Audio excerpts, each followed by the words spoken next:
Thank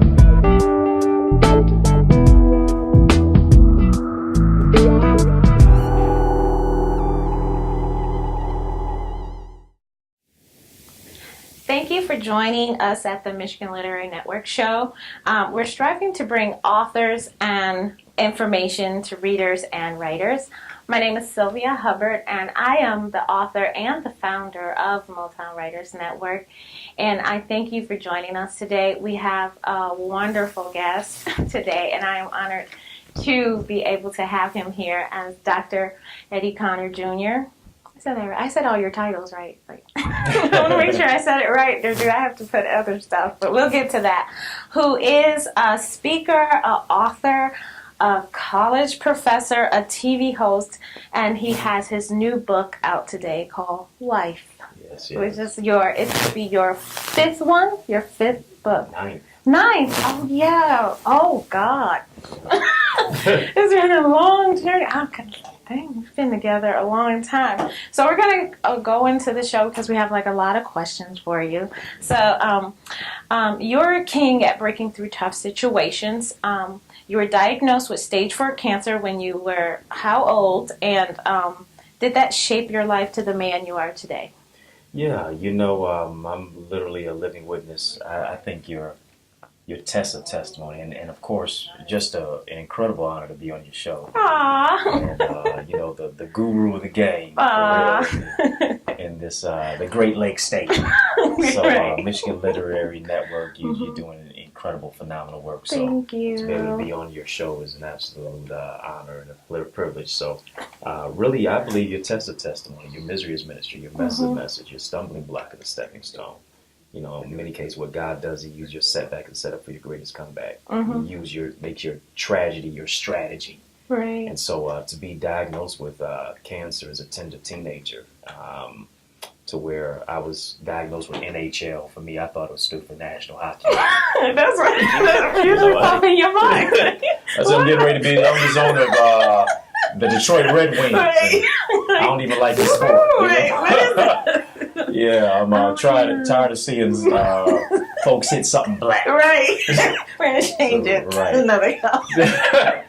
So to overcome those obstacles and have chest pains, in many cases, growing up without a father, and how do you play a role when you weren't given a script? How do you become a man if you don't see one, much less interact with one? And so at a very precarious place in my life at a young age, having to literally live through dying places. When I wanted to give up, when I wanted to throw in the towel, when I thought it was all the way over for me, and to find the can in cancer. And for this, to be my 20th year of not just surviving but thriving, right, is a blessing. As they say, I don't look like what I've been through. Right. So but a lot of times, people who have gone through a lot of struggle, a lot of hard times, and have come out getting their rainbows. Yeah. You can tell that they really had a lot of faith, and they really just stuck to that because they just shine. So, and I think that's what you do. You just shine. Now, a little bit off subject because we have, especially in Detroit, the rate of obesity, people not taking care of themselves, things just kind of going in a health-wise downward, especially for African Americans. What would you say, as you went on your cancer, you went on the cancer, and then now you have to really pay attention to your health. You have to eat healthy and things like that. So what would you say to people out there who just is struggling with that now, like in the health department and all? How? Well, really, the health is your wealth, and we're seeing much of the U.S. population, 66% of the U.S. population is overweight, if not obese. And so the whole aspect of what we're consuming, and you can go all the way down to the whole aspect of the health of what it is, of what is in the food, the ingredients, in many cases, what is not, in many cases these days, equitable for longevity of life. Right. If you want to talk about many of the big name companies and things of that nature, I think we really have to get back to the place of, is what I'm consuming going to be equitable for longevity and sustainability? It's really upsetting and really in many cases, oftentimes depressing when fruit will cost $5, but a burger is just $2. Yes.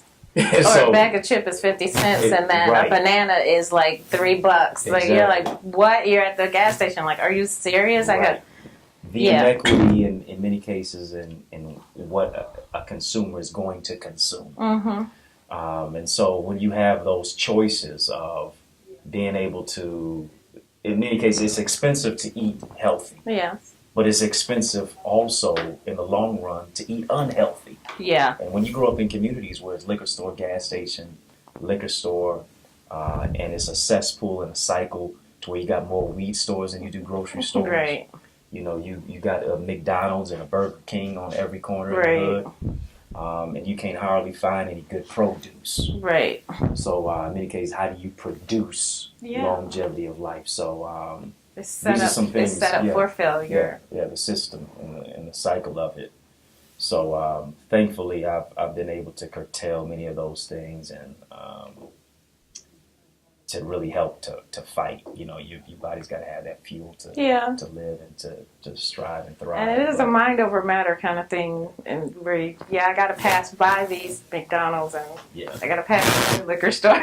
Just so I could get some fresh fruit or something like that. So yes, there is. I know. I just wanted to just get into that, and we might even take that. But I just wanted to really get into that because I see a lot of people, especially it's a health crisis, where especially young people, like they look like they grown women, and they shouldn't. And you're like, what happened? Well, like you think about even the hormones that are in the food. Right. You know, they always used to say something in the water, but no, it's really something in the food. And these days, in many cases, what you're seeing is just that whole aspect. And I had to fight to live, and that was basically through what I was eating. Yeah. 70% of the diseases that people die from are preventable.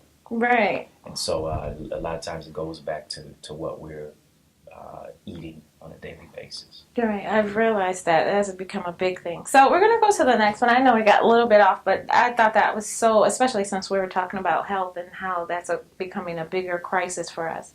So we do love your literacy efforts. Personally, I love your literacy efforts. I've always been an admirer of that because I've seen a lot of men get into, hey, I got my book published and it's all about my book, it's all about me and everything. But I do love how you brought it back and you give back to the community, including your Boys to Books and My Brother's Keepers. Can you tell us a little bit more about those initiatives and just in truth about the literacy crisis that we are having, especially with young men?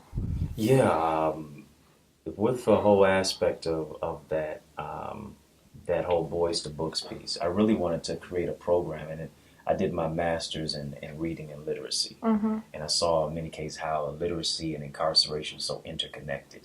Building prisons based on second and third grade reading scores, where 35 states have poured more money into incarceration than education and graduation. More money is given per prisoner than it is per pupil expenditure. Right. And so we're seeing young people getting locked up, but not the opportunity to unlock their dreams. Right. The great abolitionist Frederick Douglass declared, if we build strong children, we won't have to repair broken adults. Right. I like to say if we build strong boys and girls, we won't have to repair broken men and women. Yes. And so, young people like Kodak Film, all they need is development and exposure. And in that aspect, I really wanted to place an emphasis upon our young brothers of how to move from boyhood to manhood. And I think that is also through the level and the lens of literacy. How can you boast about a mentorship program, but there's no readership? And you about to make me throw some money. I like to put money down. Ooh, you just touched me. You can't have mentorship. I've said that to people and they're like, but I could just tell them. Right. No, you can't just You've mentored tell a young them. man for 10 years and he's graduated through your mentorship program, but you found out, or maybe never even realized, he couldn't even read. Right. And so I think every mentoring program has to have a literacy component. And especially with that whole crisis and aspect of what we used to do back in the day, reading, writing, arithmetic. Right. Just those 3 R's are really relevant. I actually thought arithmetic, wasn't No, they just took the A off it. I actually thought, I was like, what? But yeah, that's back in the day. Yeah, absolutely. And so I really wanted to give our young brothers literacy in books where they see their lives reflected in what they read. Walter D. Myers, as you know, the writer of over 100 books, said, if books transmit values, if you're not in the book, what does that say about your values? And so I really wanted to show our young brothers that you can be a doctor, you can be a lawyer, you can be an astrophysicist, beyond just rapping on a microphone and throwing a football and bouncing a basketball. There's more to your life that you can do. Right. If that doesn't work out. Yes. And so to unveil that and really use that literacy as a lens for them to see their lives in a greater light is some of the work I'm proud about. And so how can I be a writer and not help other people to be readers? Right. You need that. And I do say that to writers a lot. I was like, you should be in some type of literacy efforts when I say community before sales. Yeah. And I've even been questioned about that when I say before you even think about sales, you should be thinking about customers, and your customers are the readers. So why aren't you out there teaching people to read, or why aren't you pushing reading efforts? So, and not just your book. Right. And in many cases, oftentimes, reading is seen as something that's effeminate. You know, it's seen as something, oh, well, only the girls are studious. So why do men think that? Like, is it a... Well, because how society in many cases has inculcated us, how it's ingratiated us into this pseudo machismo, hyper masculine aspect, to where emoting or communicating is less masculine. Doing something that's going to empower your mind beyond just your muscles, your Mercedes, and a phone book full of ladies. I love that. To be able to be intellectual is oftentimes seen as, okay, well, that's just for the ladies. Especially in the black community. Especially, especially with us and how we're categorized in the media. Right. When the last time you ever see a brother in a movie with a book, unless he's getting teased? Well, there was that one time. Very rarely you do. Was it the guy from, I'll talk about it later, but I was like, he was actually the bad guy. And he was always, he always had a book, or he was always learning something. But he was the bad guy. And I kind of admired him. I was like, getting his stuff together.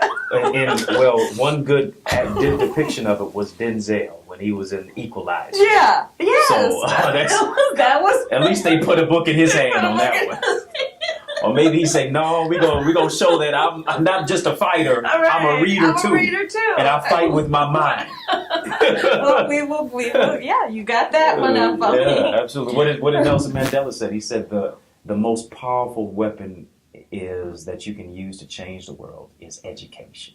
Yeah, definitely. So the greatest fight is not what's on the outside; it's right between your ears. Right, that's the war that you have to win before you do anything else. So, absolutely. Yeah. So the Boys to Books initiative.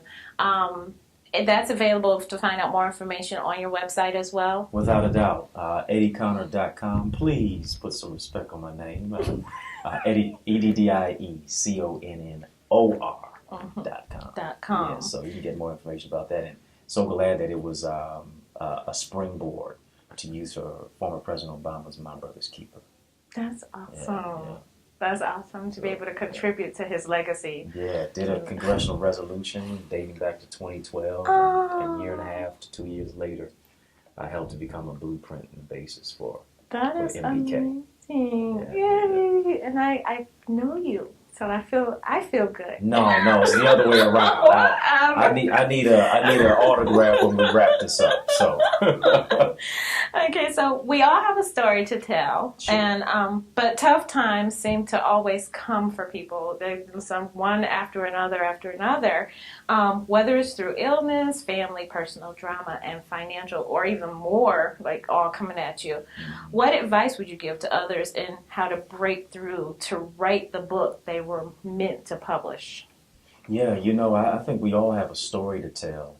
A lot of times we have trepidation about it. How will I be seen? How will I be viewed? Maybe I'm going to have writer's block.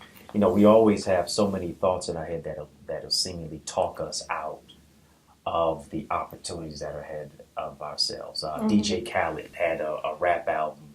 Well, I couldn't say he had a rap album. He helped to produce one called Suffering from Success. And a lot of times we are afraid of success that lies ahead of us, because in many cases now it's one thing to get to the top, but how do I maintain staying at the top?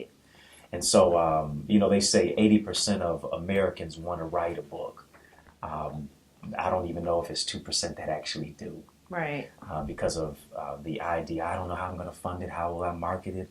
Maybe people won't appreciate it or even read it. So many, fear factors that come to that. And I think you just have to really be true to yourself. And I think authenticity, credulity, and credibility within oneself is very, very unique and significant. To say I'm gonna launch out into uncharted territory. I think you have to be uncomfortable with being comfortable.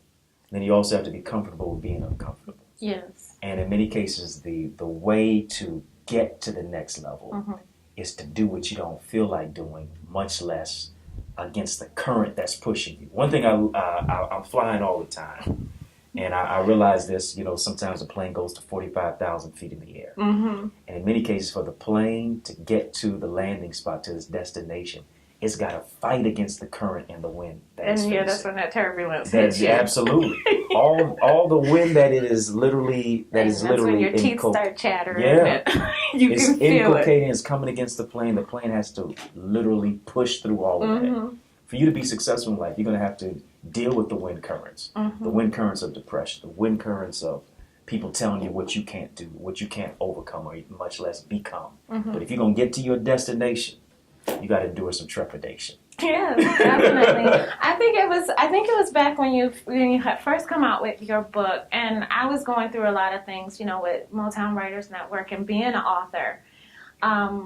And you had said like a couple of things that really stuck with me. It was about the fear of success too, and it was about me getting this organization so big that I wouldn't be able to handle it and everything. And you just kind of said, just trust the process. Trust that you are going down the right road, that you're doing the right thing, and then as you're doing the process, like God will come in and say, okay, so this is done. Let's help you to the next one.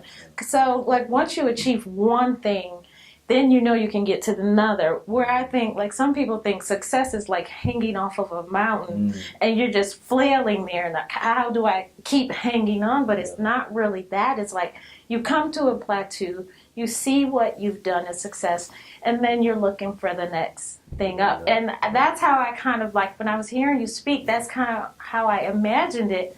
And it didn't make me feel scared about, okay, well, I can do that success, and then I can do that success, and then so I do thank you for that. Because I was kind of insulted. It took like this young guy to tell me what it was. I was like, wait a minute. But it's like, it really pushed my fear down to say, hey, I can do it, because if I couldn't, then there would be more roadblocks, because it looked like it was easier just to go through the fear than sit there and try to fight it. Yeah. Just go through it. So I thank you for that. Well, listen, to be an inspiration to you, that literally speaks volumes, because I mean, what you have done, Motown Writers Network, Michigan Literary Network, I mean, to be a 30+ time author. I'm happy I'm 40. Oh my goodness. I'm over 40. Well, listen, you got more books than we got presidents, so you literally the president of the game. Thank you. I like that. We don't count number 45 though. So I'm gonna just give you 48. I'm just joking. There it is. No. So to be an inspiration to you, as you already have been to me and so many other people. Oh, thanks. And not just offline, but also online too, with your social media, is just a true blessing to what you have done. So if I could plant a little seed, I'm honored. You got a leaf there in that There it is. I got a leaf on there. So your book seemed to take readers from through a progression, I was looking at all the titles, and I have read a couple of them. I was like, wow, I have that book. That book got burned in a fire. Oh, I did have that book, but I'm like, oh. But from your first, it was Heal Your Heart, right? Wasn't that the first one? Well, my first one is Purposefully Prepared to Persevere, and so the caption is Finding the Cancer. Right, So, it was. Because I was like looking, I was like, I didn't think it was. And I was like, wait, because I know I had that one. I was like, I remember reading that one. Yeah. And I was like, no, okay. So, but to your current new release, which is Wife, can you tell us about this whole progression? Because to me, it's a beautiful progression when you see the titles and you see what they're about. I see like your growth as a writer and as a person, how you are growing as that. But briefly about the books and let us know what brought you to your current book. Yeah, I never wanted to be a writer at all, which is interesting how I'm in this industry.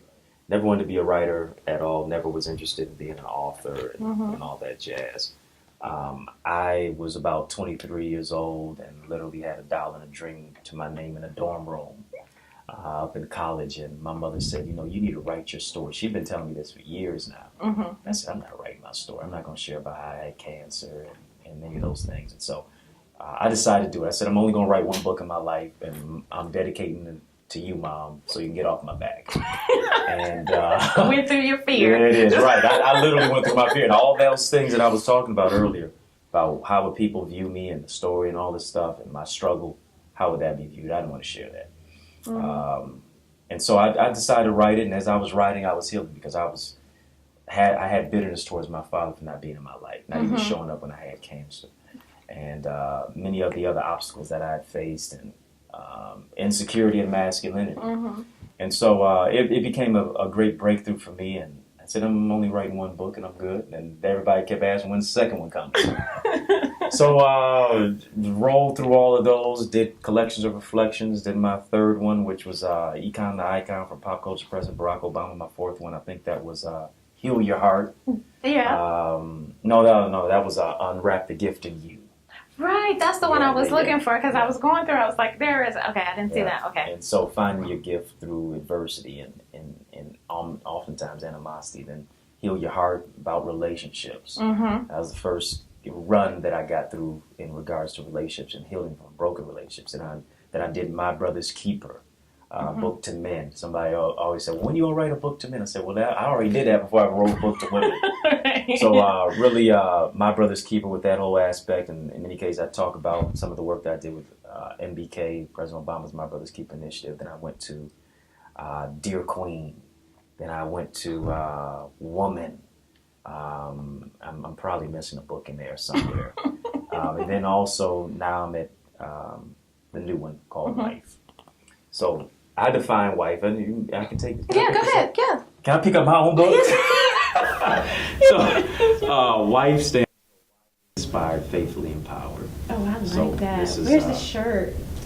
Oh, see, that's the marketing genius you are. You gotta have this on the front, and then right in the back, we would have just women just throwing it on themselves. Well, literally throwing it on themselves by wearing the shirt. Yeah.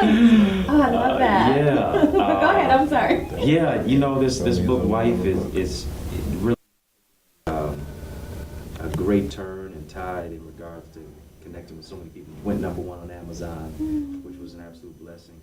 And so the book, a lot of times women are just given the relationship rhetoric of how to become a wife, how to get a man, how to keep a man.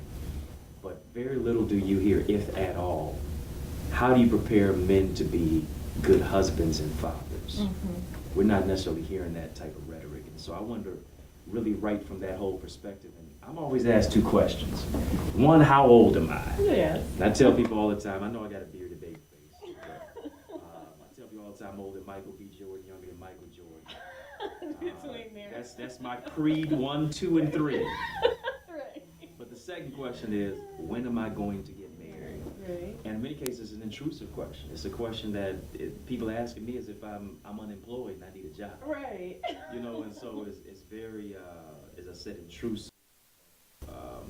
I wanted to write from that whole aspect of why just get somebody just to say you have somebody when there needs to be a level of preparation? Yeah. And so I start the book off with the first chapter, singleness means wholeness. So finding wholeness in your singleness, you can't expect nobody to love you if you don't love yourself. How can you expect a spouse if you don't have any order in your house? Right. From your character to your credit. You know, I think you gotta look at all of those specific aspects and then ask yourself the question, why do I want to be married? Right. Do I want to be married just so I can get a ring, and do I want to be married just so I can impress everybody or quell the voices of whatever it is? And then I got some other chapters in there, husband with a vision, wife for life, Genesis of a Gentleman. The book is actually written more to men than it is to women. I even have a chapter which is kind of controversial in there called Why Would I Get Married? That is a good question. Because a lot of people say, you know, it's better to wait long than to marry wrong. I like that one. But yeah, it was like, I think after I got, you know, divorced and then started, you know, really saying, hey, I was looking for cats. I think at one point I even told him, I was like, Wow. my second husband, I was like, yeah, I think I was making an appointment to go down to the Humane Society and be like, Wow. okay, I can do a little small cat and I'm fine, you know? You Cause said you was gonna be Catwoman, not a man's woman. I was at that point like, okay, I got my success. I had the house. I had the kids are getting ready to leave. I started preparing for my empty nester life and stuff. I got my 401s, you know, I got everything all set. So yeah, like you said, why do I need to get married? And you know, you do have to kind of date yourself first to see, hey, that's right.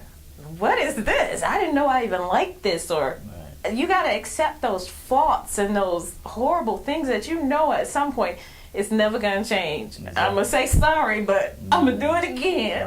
Right. But then you still got to say, I love myself. I love waking up with myself. I love seeing this about myself.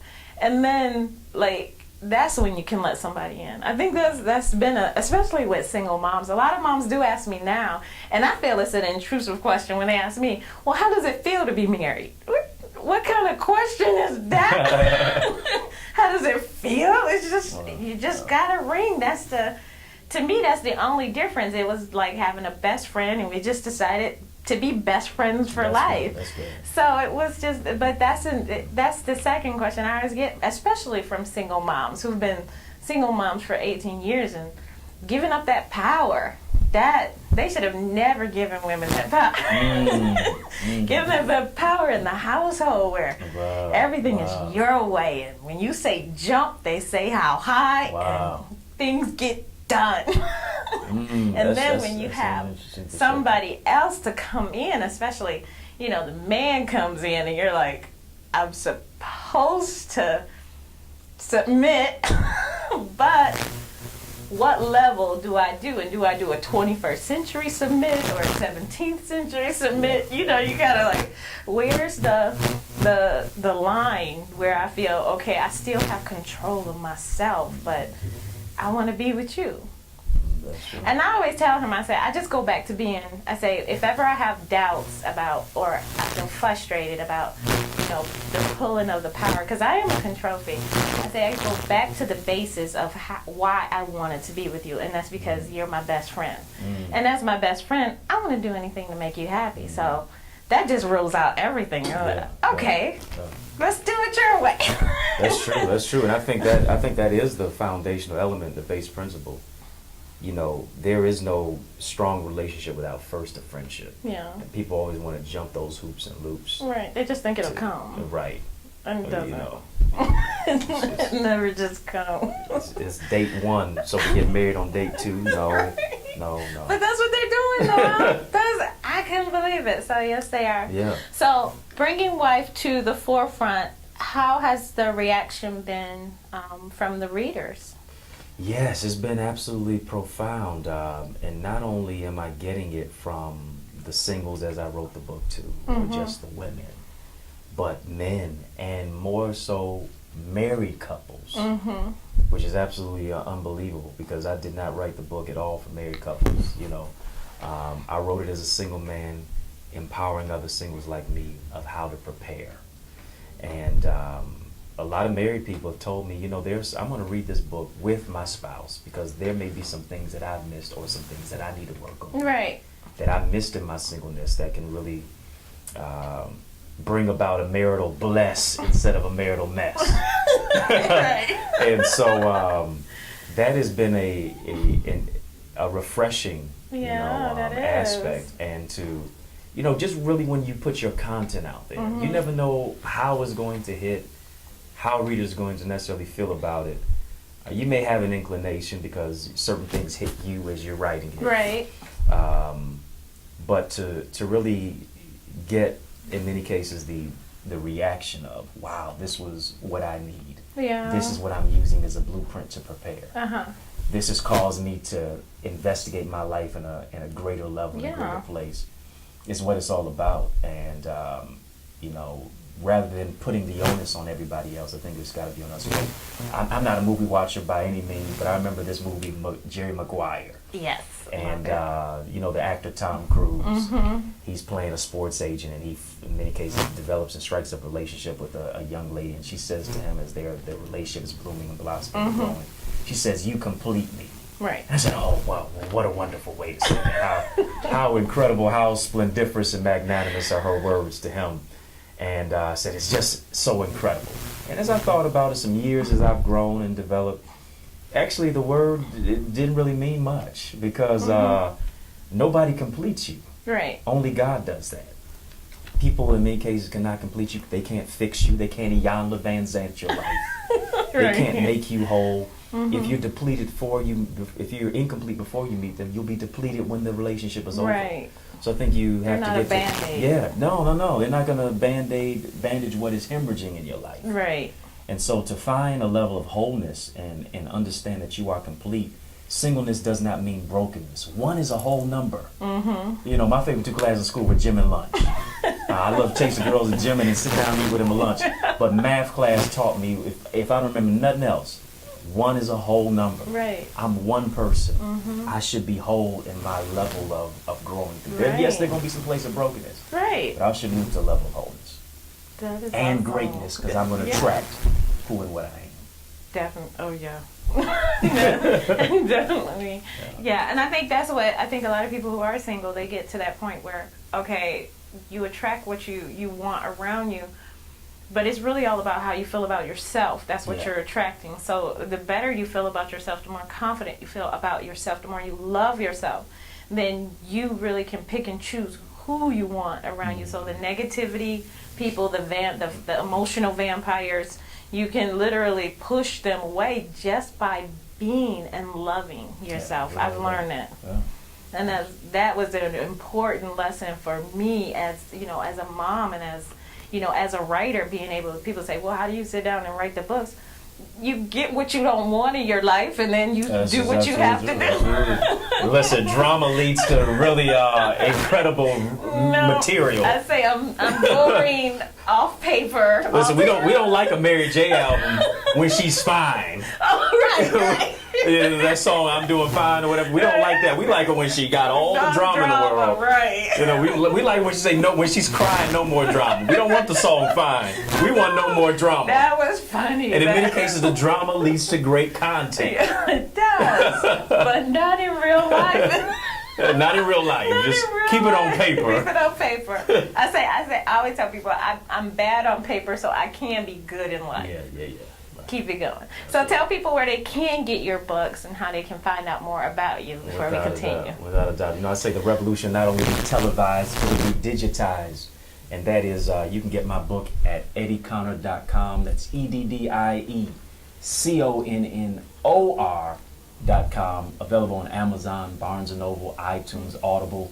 Yes, as a standard copy, as a hard copy, as an ebook too, but also as an audiobook. 6 hours of incredible power, my voice to you. I ain't just reading it, I'm having a conversation. Oh, that's awesome. Yeah, so. Make me just want to go get the book just so I can listen to it. Without a doubt. You bear my painstaking voice. So what do you want readers to really walk away, even though the readers have come to you and said, you know, hey, this is what I liked about it.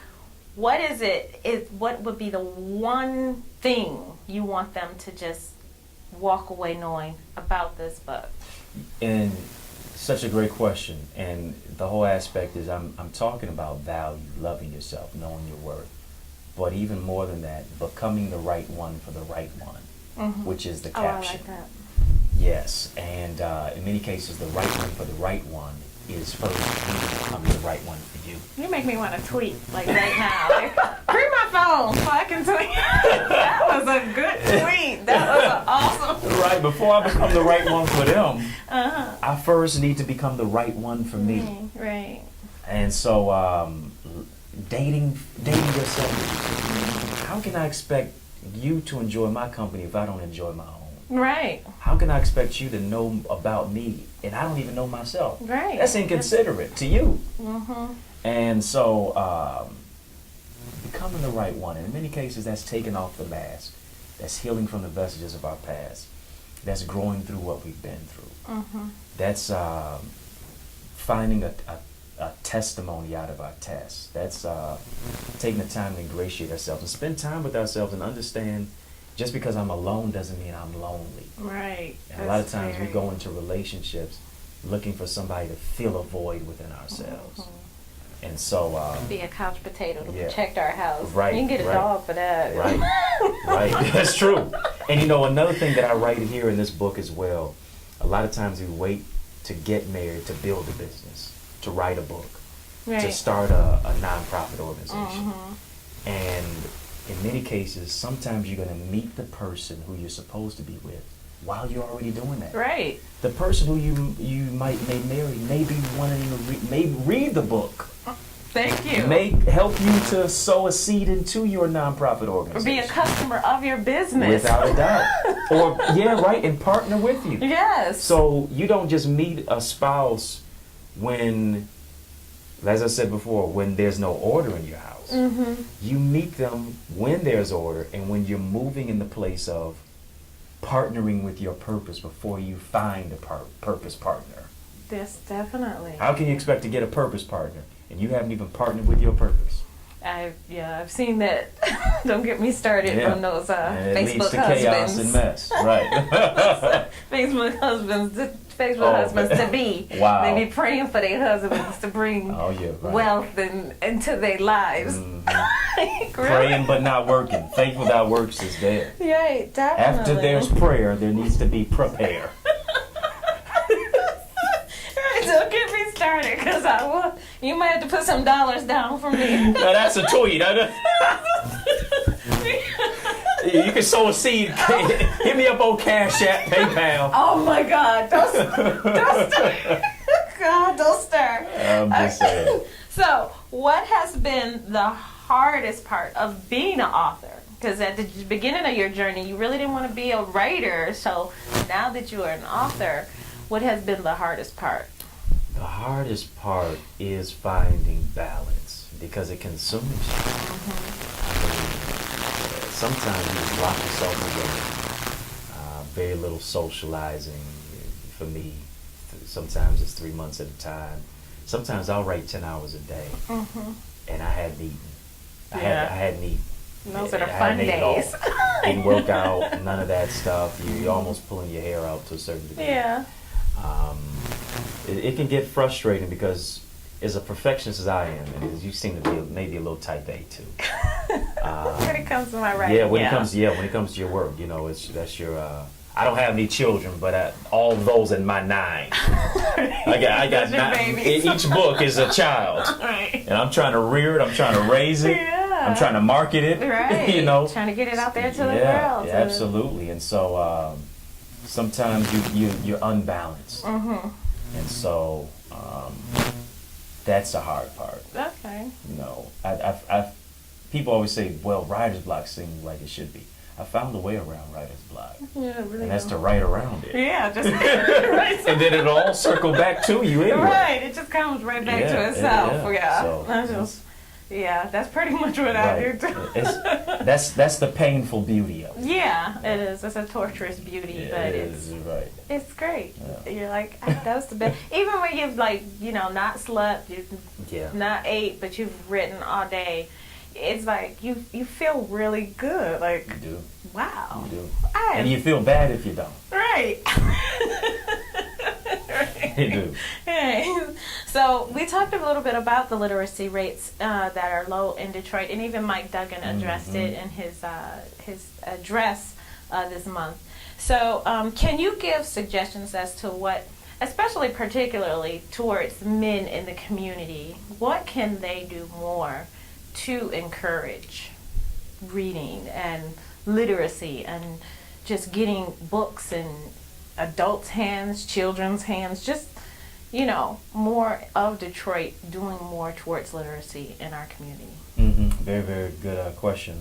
And poignant statement with that whole aspect, because according to pro-literacy organizations, say 60% of Detroiters are functionally illiterate. So many cannot ascertain much information above a fourth grade reading level. And so when you think about jobs, when you think about opportunities, how can you apply for or even get a job that you're don't even have the qualifications for, because of inadequate education system, because schools closed but prisons open. Right. And so a lot of times we put the onus on people and we demonize and criticize them, as what a lot of times the media does. But look at the issues that they're grappling with and dealing with. The preschool to prison pipeline, literally from the cradle to the grave, it is antagonizing, and in many cases a system and a setup for failure. Right. So as a result, I think as W.B. Du Bois talked about, the 10% must invest into the 90% of society. And I think one thing we have to do is brothers have to get invested in those schools, whether it's just showing up in the morning and shaking hands for the kids who are there. Right. Whether it's walking the halls. Sometimes we do this Real Men Read, and we do that during March, which is National Reading Month. Right. And it's just only for a day, it's only for a week, it's only for maybe a month. But what if we did that throughout the course of the year? Right. What if we had pilot programs for students being able to shadow men in diverse, specific job sectors? Letting them know that men are not just brothers, African American black men, and black men are not just monolithic. We don't just do what you see on TV. We're electricians. We're educators. Yes. We're doctors. We're lawyers. We're scientists. We engage in community development and growth. We're politicians. Right. The sad indictment is when the first time our young people have an opportunity to connect with a judge is when they're being sentenced. Right.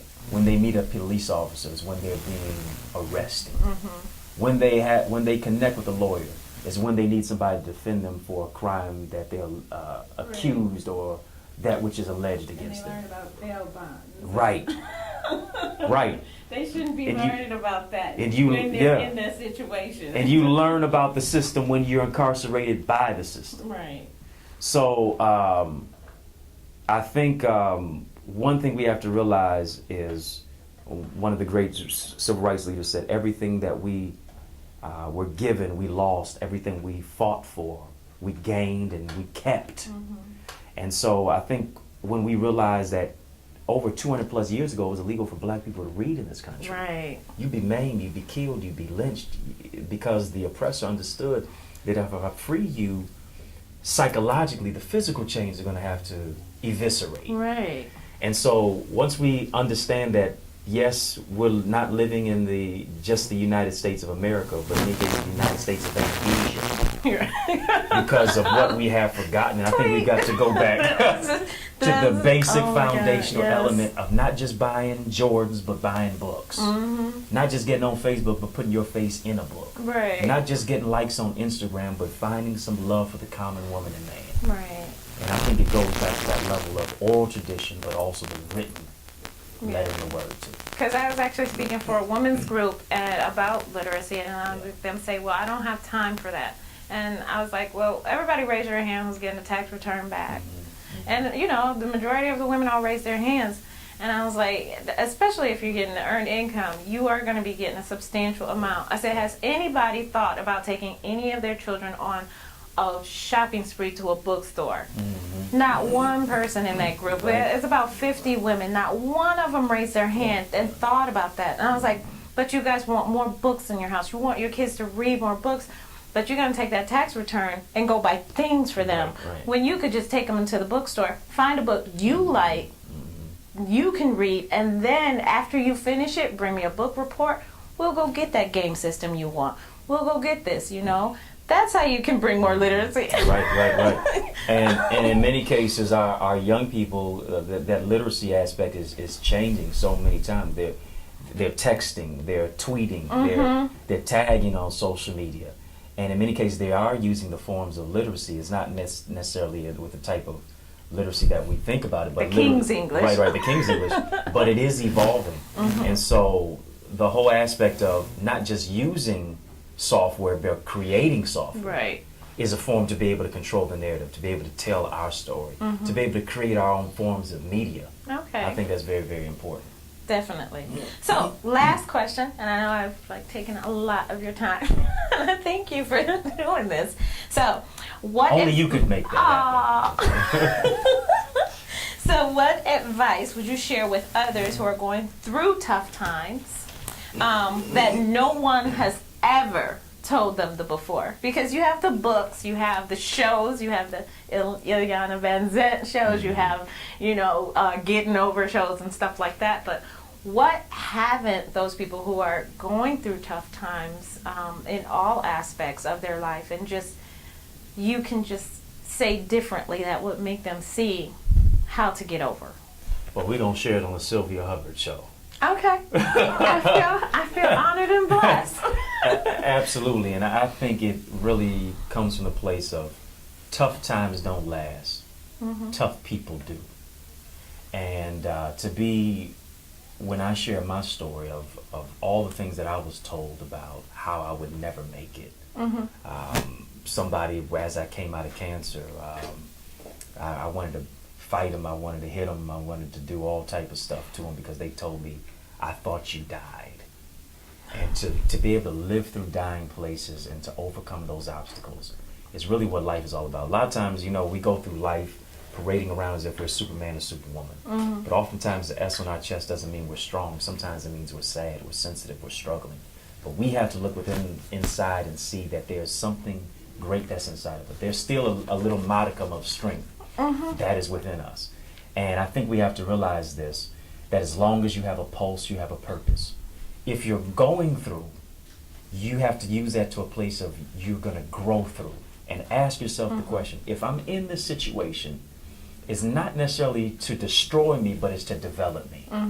What is it that I need to learn? What lesson do I need to gain for the future? Yeah, that's really Because good. what you're going through now, somebody's going to be dependent on your testimony 20 years down the line. The other day I was looking for my glasses. They didn't realize they were on my face. I was looking for my phone, didn't realize it was on my ear. I was looking for my watch, didn't realize it was on my wrist. So many times we're looking around us for what we already have within us. We're looking for love. We're looking for strength. We're looking for a place of growth and opportunity, not realizing that we already have it. So rather than looking on the outside, we should begin to look on the inside and understand that greater is He, that being God within you, than any other situation that is within the world. And you can grow through any situation that you've been through. I love that.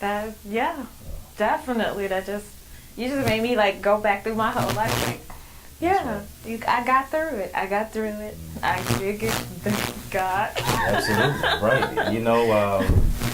What you've been through is just a microcosm of what you're getting ready to step into, and flash back into your past shouldn't be to imprison you, but it should be to free you for your future. Definitely. So I want you to let everybody know who you are, where they can get your book, and how they can find out more information about you. Absolutely. Listen, Michigan Literary Network with the one and only Miss Sylvia Hubbard. This is yours truly, Dr. Eddie Connor, and it is an honor. It has been an honor to be on this show, but I want you to make sure that you get this book in your hand right now. Went #1 on Amazon. Get it right now. my new book, Wife, Wisely Inspired, Faithfully Empowered, Becoming the Right One for the Right One. Available now on my website. The revolution will not be televised, it'll be digitized. EddieConnor.com, EddieConnor.com. Book is available, standard copy, as an ebook, as an audiobook, Amazon, Barnes & Noble, iTunes, Audible, Yes. whatever books are sold. Don't just get it now. Go get it right now. And it's going to be Love an that. incredible blessing to you. I am. I'm doing actually we're actually decided we want to do like books together. So I'm going to choose yours as our first one. Me Oh, and my wow. husband. So we're like, when we're traveling, we're going to start traveling some. So it's like, yeah, we'll bring books with us Yes, so we yes, can yes. entertain ourselves. So that's going to be cool. Absolutely. I'm honored that the guru of the game, Aww. 49 plus books, Let's grow it. is just the one and only. I'm going to be at 100 if we keep talking. Not just locally, but globally. Aw, you. Internationally known on the microphone. It's just Oh, yeah. appreciate you. Thank you. Yes, So indeed. we're going to end it right here. So like I said, I want to thank Dr. Eddie Connor for joining us. I am your host, Sylvia Hubbard, and you can watch our shows, our past shows at MichiganLiterary.com. And I want to thank everybody for joining us today.